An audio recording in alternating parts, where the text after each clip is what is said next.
Ladies and gentlemen, 안녕하십니까? 반갑습니다. 어서 오세요. 감사합니다. But all praise belongs to my teacher of Korean, Professor Young-ki Kim Rae-no, who is with us this morning. I owe all praise to her. 감사합니다. 감사합니다. Ladies and gentlemen, good morning and welcome. I am Professor Jill Castle, the Marshal of the George Washington University, and on behalf of my colleagues on stage and my colleagues across the university, I am delighted to welcome all of you to this honorary degree ceremony in honor of His Excellency Lee Myung-Bak, President of the Republic of Korea. It is now my great pleasure to introduce to you the 16th President of the George Washington University, Dr. Stephen Knapp.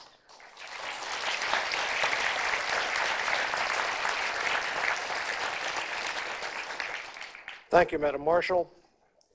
Esteemed members of the Presidential Delegation from the Republic of Korea, distinguished members of the Diplomatic Corps, Chairman Ramsey, university trustees, faculty, students, alumni, and staff. Today we honor Lee Myung-Bak, who as President of the Republic of Korea is leading his country to a new future built on educational opportunity, green growth, and a more peaceful and prosperous world. In honoring President Lee this morning, we are also welcoming back to GW a true friend of our country and our university, someone with whom we are proud to share a special bond. Many colleagues remember President Lee as a visiting scholar who came to GW for nearly 2 years to study and teach international business. President Lee, we at the George Washington University take special pride in your accomplishments. It was my personal honor to accept your invitation to represent the university at your inauguration in February 2008 as the 17th President of the Republic of Korea. The relationship between the Republic of Korea and the George Washington University truly shows that ours is a lifelong and worldwide community. It is a relationship with deep historical roots, going back to the earliest years of contact between Korea and the United States. The first Korean to graduate from an American medical school, and indeed the first Korean to become an American citizen, was the distinguished statesman Seo Jae-pil, also known as Philip J. Son, who received his medical degree from the university in 1892 before returning to his homeland to found the first modern Korean newspaper. Last year, this distinguished alumnus of our university was honored by Korean Americans with the placement of a statue here in Washington on the grounds of the Embassy of the Republic of Korea. We are also very proud that the founding president of the Republic of Korea, Dr. Syngman Rhee, graduated from the George Washington University in 1907, and many years later, in 1954, received the honorary degree of Doctor of Laws. This past academic year, more than 250 students from the Republic of Korea were enrolled at GW, and I am pleased to note that we have more than 800 alumni in the Republic of Korea, some of whom have traveled from Korea to be with us this morning. This is the largest concentration of our alumni in any nation outside the United States, and I am confident that we will continue to build on this strong relationship in the years to come. Ladies and gentlemen, it is now my privilege to confer the honorary degree. President Lee, would you please join me at the podium?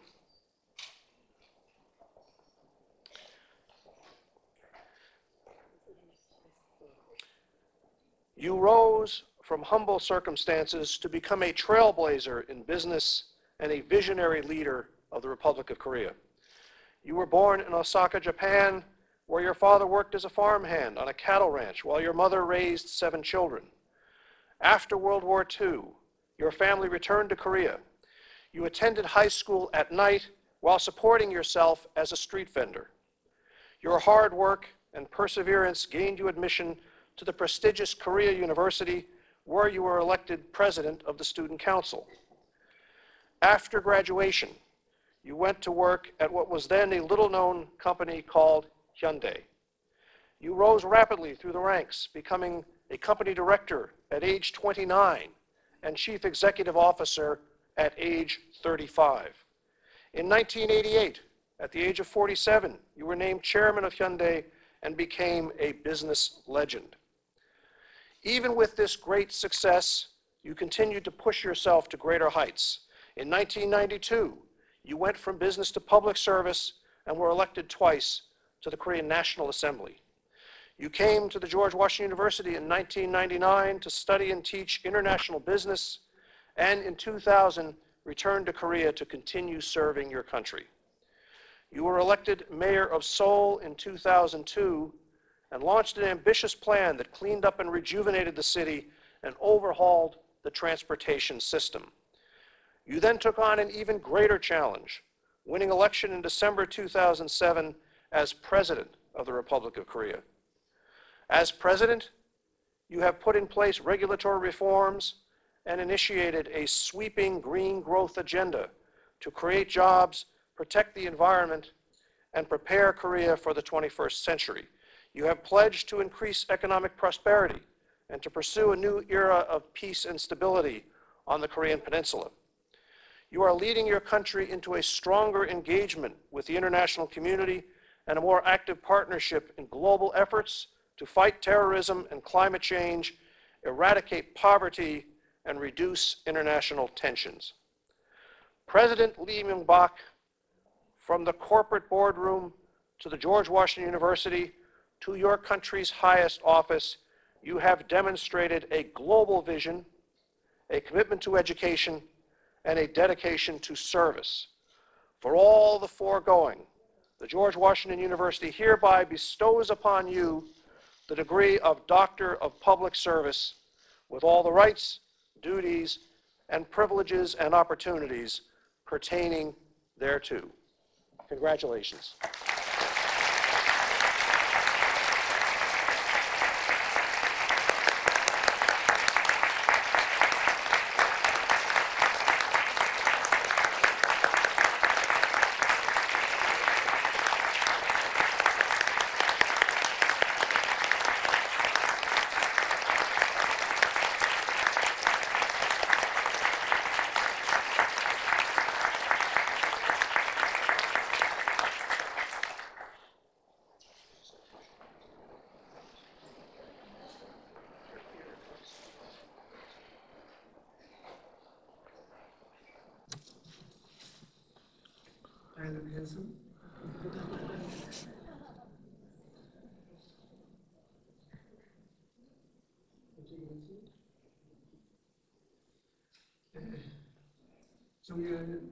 The Honorable Stephen Knapp, President of George Washington University, dear students, distinguished guests, professors, alumni, ladies and gentlemen, thank you very much. It is great to see all of you. I must thank President Knapp once again for personally attending my inaugural ceremony last year. I remember it was one of the coldest days in Seoul. I would like to thank you, sir, once again. It is a great privilege for me to be given this distinguished honor by one of the most respected institutions of higher learning in the United States.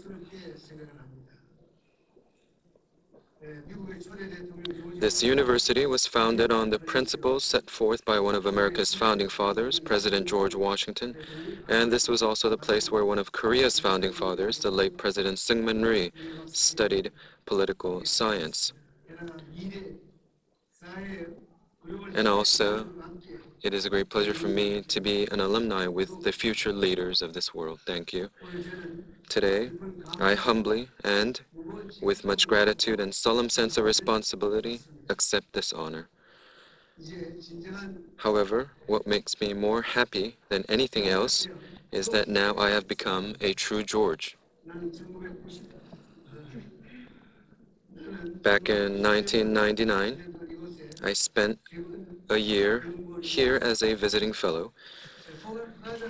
The time I spent here at GW was a time of deep reflection and quiet contemplation. I took many walks along Kogan Plaza and thought about where Korea must go and what we must do. During my time spent on the campus of GW, I learned about the United States and what it stands for, and what we can learn from its people. It's been a decade since, and now, as I stand before you as President of Korea to receive this honor, the ideals and dreams I dreamt here are still very much alive in my heart. My dear fellow students, when someone asks you about Korea, what comes to mind? Some of you may know Korea as the last divided country in the world, or some of you may think of North Korea's recent nuclear testing. Of course, these are not very positive images. However, at the same time, some of you may think about the World Baseball Classic, where you saw many Asian baseball players do tremendously well. Or some of you may think kimchi, or Hyundai automobiles, or Samsung cell phones. Or how about the 2002 World Cup? As you can see, there are many images related to Korea.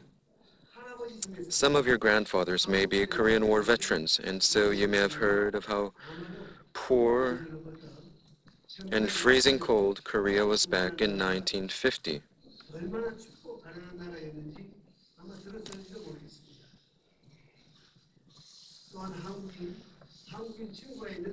And also some of you may have Korean friends here, so you may think of things that are more recent. And one of them is the dominance of our female golfers on the LPGA scene. And so I'm sure some of you heard of these and more. And whatever it is that comes to your mind as President of Korea, what I can tell you with certainty is that Korea is all that and more. We achieved remarkable growth. We defended freedom and democracy and espoused principles like market economy. Your grandfathers and grandmothers, at that time, Korea in the 1950s was the dusty and barren land that you read in Steinbeck's Grapes of Wrath. Of course, that is no more. Korea is a country whose history dates back more than 5,000 years. What is more striking is that it managed to retain its rich cultural heritage despite challenges that would have broken any nation apart. Korea was a victim of numerous invasions throughout its history. It was brutally colonized, and after gaining its independence, it was soon divided into two. North Korea invaded my country in 1950. It took away millions of lives and displaced millions more. The war left my country in such complete ruin that a U.S. Army general who took part in the war commented that, quote, "This country will never be able to recover from this even in 100 years," unquote. War and subsequent poverty was soon followed by brutal dictatorships and political oppression. Even as recent as the 1980s, one British newspaper quipped that finding democracy in Korea was like finding a rose in a pile of garbage. Harsh comments indeed. Of course, there were many challenges after that, and many more will come. But as a country of resilience, resolve, and courage, I can tell you that Korea and its people will endure and overcome. Today, Korea is a completely different nation. In 1950, our per capita income was less than $50. Today is close to 20,000. We have the 13th largest economy in the world. We are now part of the G20, and the current Secretary General of the United Nations is a proud son of Korea. When you consider that Korea could not even join the United Nations for many years, because it was divided, that is quite an impressive feat. Of all the countries that gained independence following the end of the Second World War, Korea is the sole country to have achieved both industrialization and democratization. Some consider all of this a miracle, but I see it as the result not of a miracle, but of hard work, passion to excel, and sheer determination, and of course, the help from our friends and allies around the world. Many people ask me, what is the secret of Korea's phenomenal growth? And my answer to them is, it is our passion to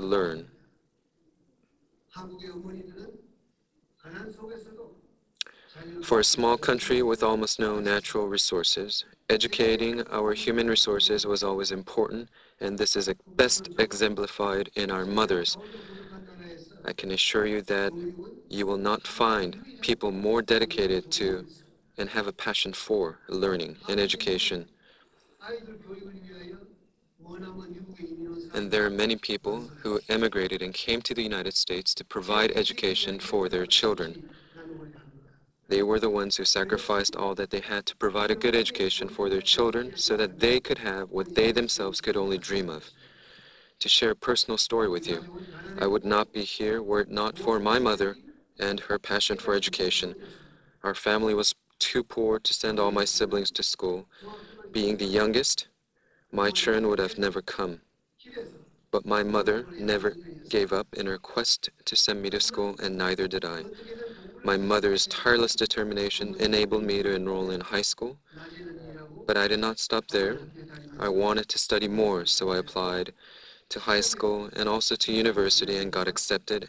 As for my tuition, I paid my way through university by collecting garbage and doing all kinds of odd jobs.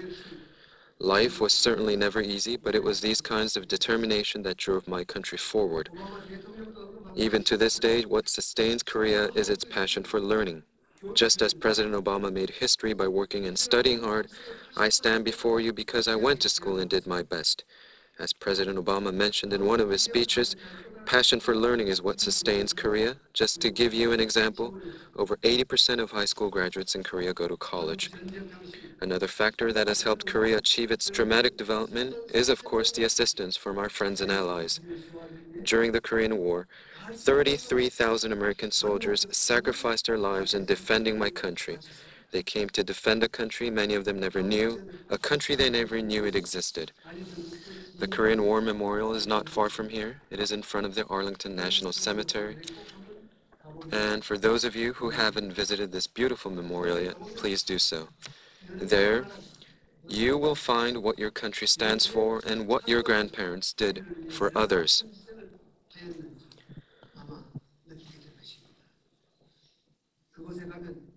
If you visit the Korean War Memorial, you will find what real courage and sacrifice means. You will be proud of what your country did and understand how grateful we are, and that when we say thank you, we really mean it.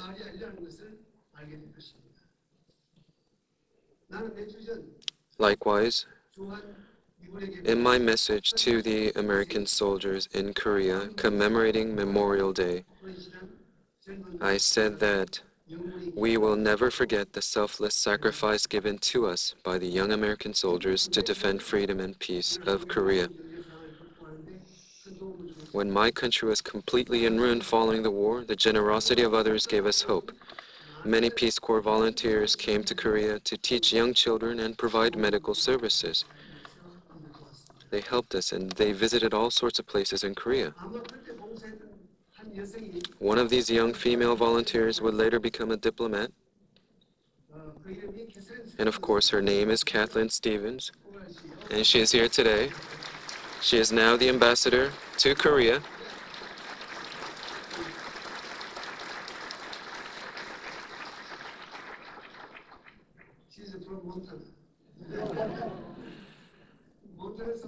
A young girl from Montana volunteered her youth to helping others, and that led her to a distant land called Korea, first as a Peace Corps volunteer and now, 30 years later, as the highest government official representing the United States in Korea. As many of you know, Korea is the only country that is still divided. We will one day achieve unification, but until that happens, it is important to maintain a peaceful relationship with our neighbor in the north. However, North Korea continues to engage in belligerent activities. They recently conducted another underground nuclear test and test-fired long-range rockets, threatening peace and stability of Northeast Asia and beyond. Under no circumstances will we allow nuclear weapons. Recently, on the 15th, the U.S. House of Representatives in Congress passed unanimously a resolution calling for peace on the Korean Peninsula And yesterday, during my talks with President Obama, as well as with the House and Senate leadership, we reaffirmed our firm commitment to achieve this goal. North Korea must fully give up their nuclear ambitions and become a member of the international community. North Korea must understand that it is in their best interest to fully give up their nuclear weapons ambitions. When North Korea takes meaningful steps towards peace and dialogue, Korea, as well as the rest of the international community, stand ready to extend a helping hand. The latest UN Security Council resolution, which was unanimously adopted, the Security Council Resolution 1874, is another effort by the international community to bring peace. The capital of South Korea, Seoul, is only 40 miles away from the demilitarized zone which separates the two Koreas. That's less than the distance from here to Baltimore. However, Koreans will not be intimidated, and our quest for peace will not be deterred. With firm conviction and yearning for permanent peace, we will seek peaceful unification of the peninsula. Distinguished guests, professors, dear students, the world that we are living in is becoming more and more interconnected, complex, and uncertain. Information can be accessed almost instantaneously, but it is becoming more and more difficult to accurately predict what will happen, let alone make a timely decision. Indeed, there are no clear-cut issues. The way we communicate has been forever altered with new gadgets and new technology.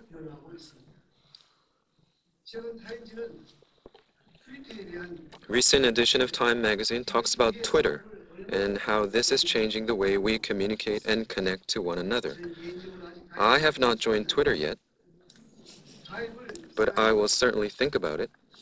However, asking a president to say things in 140 words or less is asking a bit too much. So when I do join, I will ask the people at Twitter if they could extend it to 200 words just for me.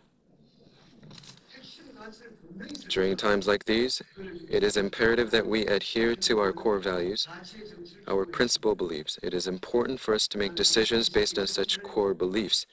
This is value-based governance.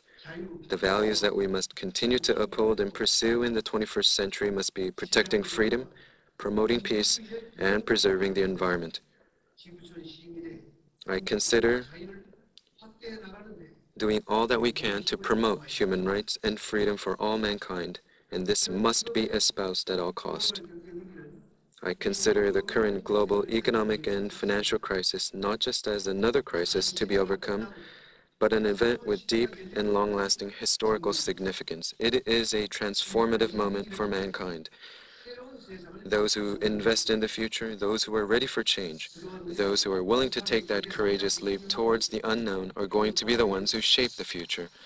And we must cease from dismissing the calls for more decency and for exercising moral responsibility in our governance. We must pursue a world where human beings and the environment coexist in harmony. And one issue of urgency is global warming.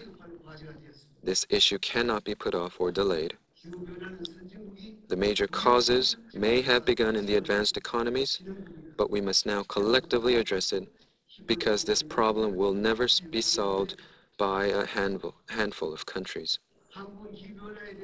Korea will become an early mover, and this is why I have announced our vision for the future, which we call low-carbon green growth.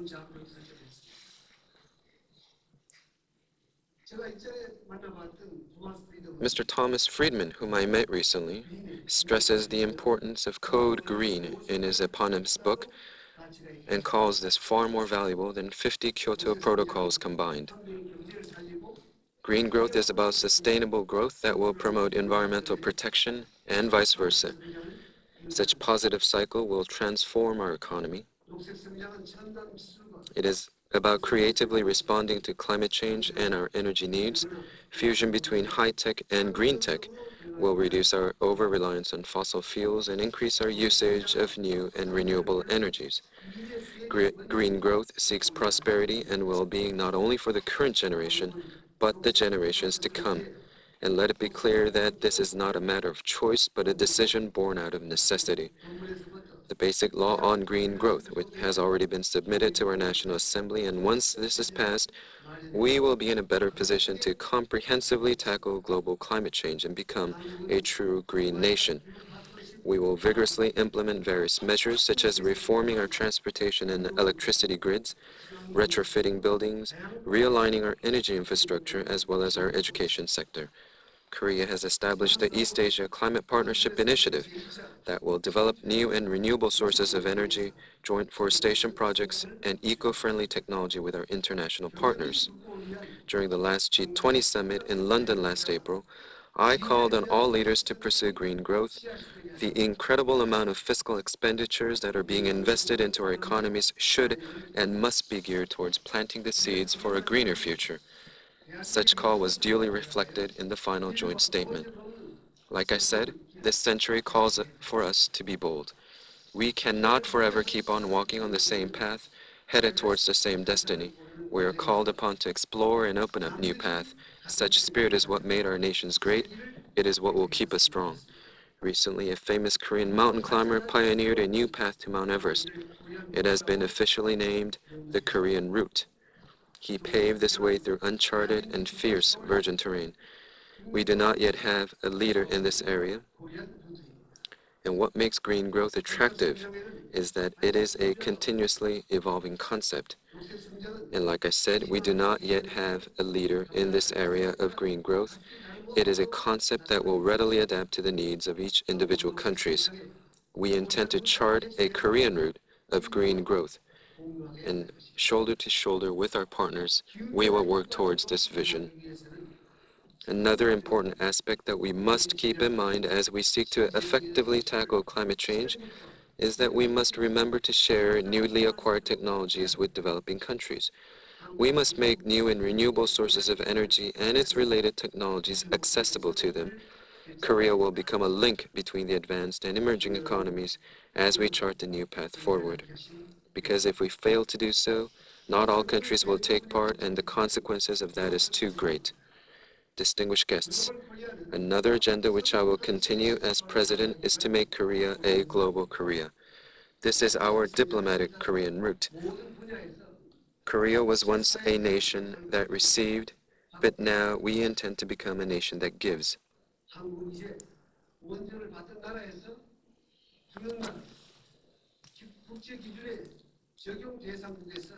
Korea seeks to become a rule maker and not a rule taker, a nation no longer on the peripheries but in the center of events, shaping the future. With a lofty vision, with a positive outlook, we will work with the international community and cooperate with the international community. We will work for a safer Korea, more prosperous Asia, and a world where justice prevails. We will carry out our responsibility to make this happen, not just for us, but for all of us. As the world goes through this crisis, many governments are deciding to freeze or even cut back their official development assistance, but we will continuously increase our share. We will share with others, not just sharing the fishes, but teach them how to catch the fish. We're also committed to sharing our experience with many of our partners and friends in Asia and in Africa. Recently, Korea consolidated the various volunteer agencies and institutions in Korea under one, and we named it World Friends Korea. It sends out volunteers to all parts of the world. Young volunteers like you make up the bulk of this pioneering group. Currently, we have approximately 1,500 volunteers in 43 countries. Every year, we will send roughly 3,000 volunteers. And young Korean volunteers are joined by brave soldiers who are out in various parts of the world who are undertaking actions in peacekeeping operations in countries like Lebanon, Iraq, and Afghanistan. They take part in peacekeeping operations and also peaceful reconstructions. They help build schools and hospitals. Their doctors provide critical medical services and engage in vocational training. These young soldiers helped them fix their roads and bridges. Last March, our Korean Navy dispatched a frigate to patrol the shores off Somalia to take part in the international effort to eradicate piracy. And it is good to know and heartening to hear whenever they tell us that they are being very much appreciated for the service that they render. Korea will be contributing to tackling these problems, the immediate ones as well as the long-term goals. Like I said, the Republic of Korea will continue its cooperation with countries like the United States and contribute for the good of mankind. Ladies and gentlemen, we are going through an unprecedented economic and financial crisis. I know that families have been hit hard all around the world. Young graduates are having a hard time finding jobs. Parents are worried about their pensions and their future. As factories close, our fathers are losing hope. But let us not lose hope. Let this be another opportunity for us to renew ourselves. I believe that the center of the global economy, the U.S. economy, I believe in their resilience, and I believe that their innovative and creative minds will transform this crisis into an opportunity. The global economy will recover, but it is imperative that the U.S. economy recovers, and I believe it will. As the U.S. economy recovers, you will find the jobs that you want to and be there to lead this nation to a higher plateau. As President of Korea, my urgent concern is to create more good quality jobs so that we can provide jobs for you. My dear students, history has presented us with a challenge that we are destined to carry forth. We are at an epochal moment. We are called upon to change, and we must change.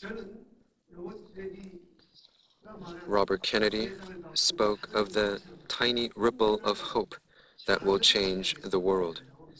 He called upon the young people to take the lead. He warned against timidity. And President Obama called for a world without nuclear weapons, a world where we have religious harmony, where tolerance prevails, and a world where we respect one another. This is about going from conflict to harmony and on to peace. And few of us will be able to single-handedly bend history, but collectively we can make a difference. Right now, with one click, we can access the world. Any small change that happens in one remote part of the world will have tremendous impact on the world, halfway across the world. My dear students, the small changes that you begin will collectively change history. I hope that the hopes and dreams and the visions that you have will turn into reality and help the world become a better place. It is a great privilege and an honor and a pleasure for me to be able to talk with you today and to have a chance to share with you some of my thoughts. I would like to thank President Knapp again for giving me this precious opportunity, and the members and the professors at George Washington University. And now, as a new GW alumni, I will do my very best, and I hope that you will treat me as one of your own.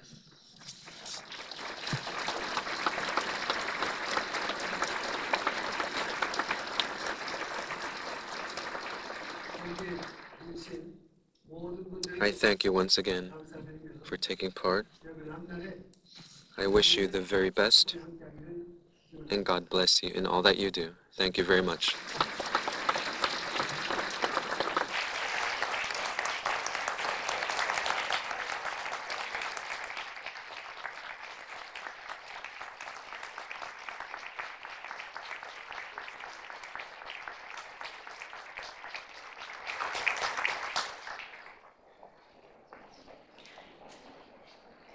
Thank you, Dr.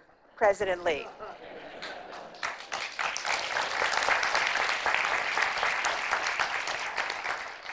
It is now my pleasure to introduce to you James F. Person, a doctoral candidate in the Department of History at the George Washington University. Ladies and gentlemen, James Person.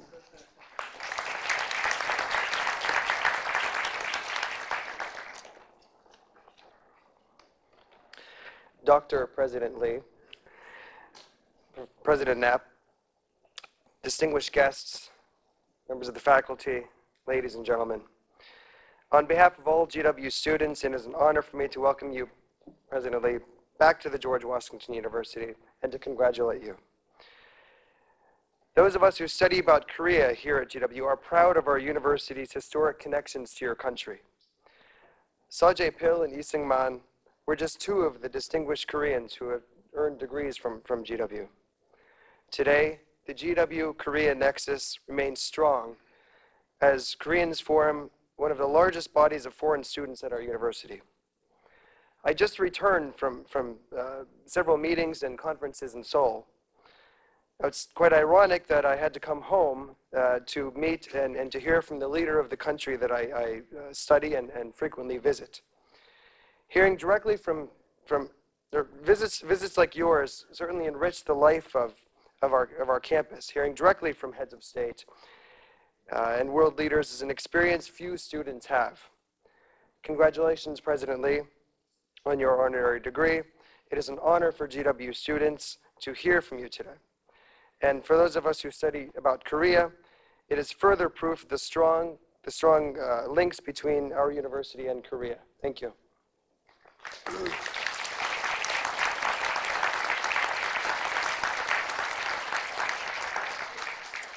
Ladies and gentlemen, thank you all for being here this morning. You are now most cordially invited to attend a reception which will follow the ceremony and which will take place on the second floor of the building. Would the audience please rise for the academic procession? Thank you and good morning.